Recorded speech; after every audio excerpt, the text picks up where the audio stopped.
Israel को बड़ा झटका लगा है। नेतन्याहू का गुरूर टूट गया है,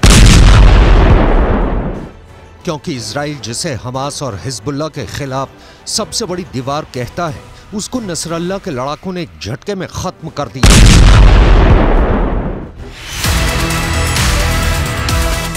हिजबुल्लाह का दावा है कि उसने इजराइल के आयरन डोम को एक झटके में फोड़ दिया है। नसरल्लाह के लड़ाकों ने इजराइल के आयरन डोम के 2 सिस्टम तबाह कर दिए हैं। एक आयरन डोम की कीमत $100 मिलियन है। हिंदुस्तान की करेंसी में बात करें तो करीब 800 करोड़। मतलब हिजबुल्लाह ने एक झटके में इजराइल के 1600 करोड़ रुपए तबाह कर दिए। हिजबुल्लाह का कहना है कि उसने उत्तरी इजराइल के कब्री में उसकी बमबारी ने बड़ी तबाही मचाई। यहीं पर आयरन डोम सिस्टम तैनात था।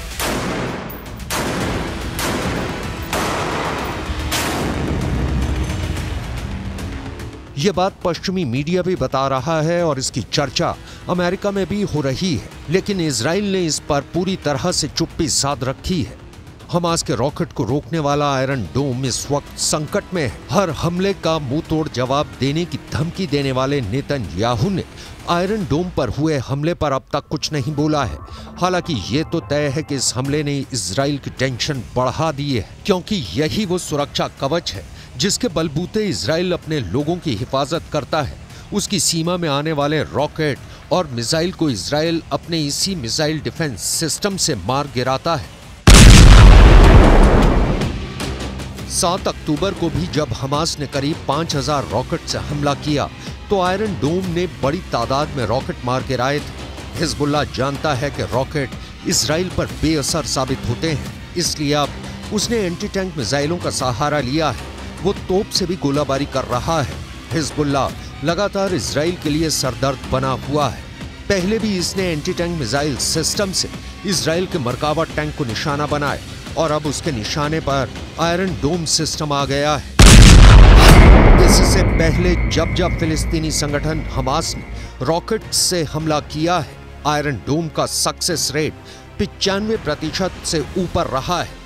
यानी हर 100 रॉकेट हमलों के बाद जब आयरन डोम की मिसाइल फायर की गई तो उसने 90 से ज्यादा रॉकेट को आसमान में ही रोक दिया। इसी वजह से इस एयर डिफेंस सिस्टम को लेकर दुनिया में मांग बढ़ने लगी। ये ज़ेलेंस्की की डिमांड लिस्ट में भी आ गया। आयरन डोम 4 किलोमीटर से लेकर 70 किलोमीटर दूर से हो रहे हमलों को रोक सकता है। ये मिसाइल को भी रोक सकता है, ये रॉकेट के हमले भी रोक सकता है और तोप के गोलों को भी रोक सकता है। इजराइल की ये हालत देखकर कह सकते हैं कि इन हमलों को रोकने के लिए आयरन डोम फेल साबित हुआ है और इस्तेमाल करने पर बहुत महंगा भी साबित होता है, क्योंकि 1 लाख रुपए की कीमत वाले रॉकेट या तोप के गोले को रोकने के लिए इससे 2 मिसाइल फायर की जाती है, जिनकी कीमत रेंज के हिसाब से 70 लाख से 1 करोड़ रुपए हो सकती है। यानी एक रॉकेट जिसकी कीमत 1 लाख रुपए भी नहीं, उसको रोकने के लिए इस हथियार की इतनी बड़ी कीमत हैरान करती है।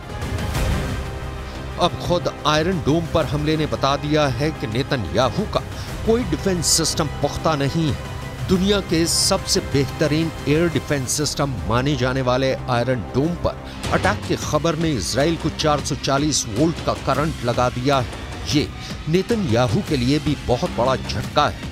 लेकिन सवाल है कि अब नेतन्याहू इन हमलों का जवाब कैसे देंगे।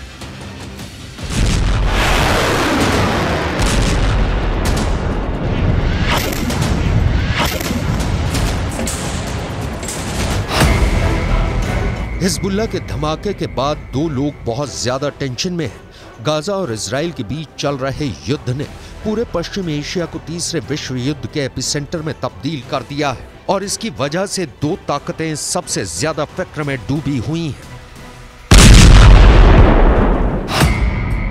पहले हैं इजराइल के प्रधानमंत्री बेंयामिन नेतन्याहू और दूसरे हैं अमेरिका के राष्ट्रपति जो बाइडेन। दोनों की टेंशन का मीटर लगातार रेड लाइन को पार करता जा रहा है। इस तस्वीर को लेकर खौफ बहुत ज्यादा है। हमास से 2.5 महीने से जारी जंग और हिजबुल्लाह के बढ़ते हमलों के बीच अमेरिका के रक्षा मंत्री लॉयड ऑस्टिन इजराइल पहुंच गए। यहां उन्होंने एक बार फिर दोहराया कि इस जंग में अमेरिका इजराइल के साथ है।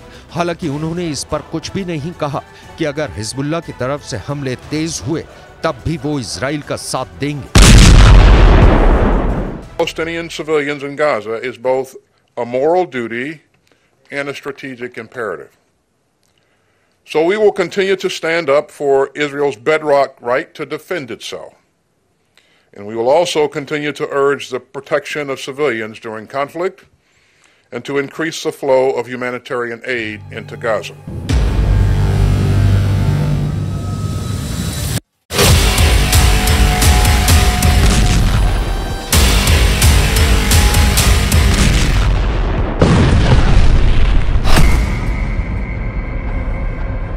एक तरफ हमास गाजा पट्टी में इजरायली सेना को कड़ी टक्कर दे रहा है, दूसरी तरफ लेबनान बॉर्डर पर हिजबुल्लाह लगातार फायरिंग कर रहा है। ऐसे में सवाल है कि इजराइल के लिए अगला खतरा कौन सा आने वाला है। ये बात नेतन्याहू अच्छी तरह से जानते हैं कि इस जंग में अमेरिका से भले ही उसको मदद मिल जाए, लेकिन युद्ध तो उसे खुद लड़ना होगा। मोर्चे पर उसके ही सैनिकों को तैनात होना होगा। इसलिए हिजबुल्लाह की तरफ से हमले तेज होने के बाद नेतन्याहू ने अपना वॉर ट्रायंगल तैयार कर लिया है। नेतन्याहू के वॉर ट्रायंगल में सबसे बड़ा कोना गाजा में हमास का पूरी तरह खात्मा है। नेतन्याहू के वॉर ट्रायंगल में दूसरा बड़ा कोना लेबनान में हिजबुल्लाह का अंत है, जबकि नेतन्याहू के वॉर ट्रायंगल का तीसरा सबसे खतरनाक कोना है सीरिया, जहां पर इजराइल की एयरफोर्स ने हमले तेज कर दिए हैं। ये तीनों जगह या देश इजराइल के बॉर्डर से लगे हुए हैं और इजराइल इन्हें अपने खिलाफ सबसे बड़ा खतरा मानता है। यही वजह है कि इजराइल साल के 12 महीने, महीने के 30 दिन और दिन के 24 घंटे युद्ध के मोड में रहता है।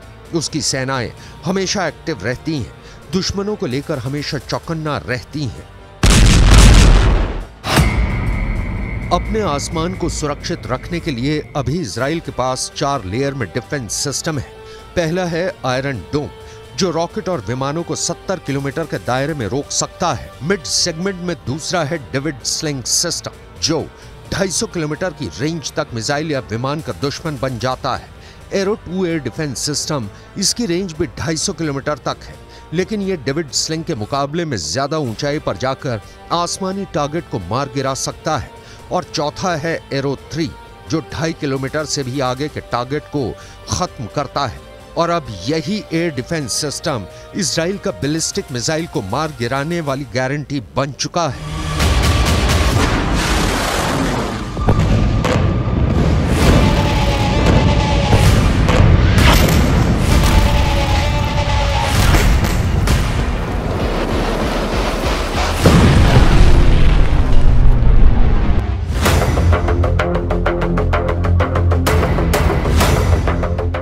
अपने 4 लेयर डिफेंस के चलते ही नेतन्याहू का जोश हमेशा हाई होता है। वो अपने दुश्मनों को जवाबी अंजाम भुगतने की धमकी देते हैं। गाजा में भी यही हुआ। 7 अक्टूबर को अटैक के बाद से गाजा पर इजराइल का हमला जारी है। युद्ध का अंत कब होगा ये फिलहाल कोई नहीं जानता, लेकिन जैसे जैसे युद्ध लंबा खिंचता जाएगा, मौत के आंकड़े भी बढ़ते जाएंगे, बर्बादी भी बढ़ती जाएगी। फिलिस्तीन के स्वास्थ्य मंत्रालय की माने तो युद्ध में अब तक 19,400 फिलिस्तीनियों की मौत हो चुकी है। दूसरी तरफ इजराइल के 129 सैनिकों की जान चली गई है। बर्बादी और तबाही के ये आंकड़े तब हैं जब इजराइल फिलहाल एक मोर्चे पर जंग लड़ रहा है। अगर हिजबुल्लाह से भी आर पार की लड़ाई हुई और इजराइल को 2 मोर्चों पर लड़ाई लड़नी पड़ी, तो ये तय है कि बर्बादी और तबाही गाजा में हो रहे युद्ध से कहीं ज्यादा होगी।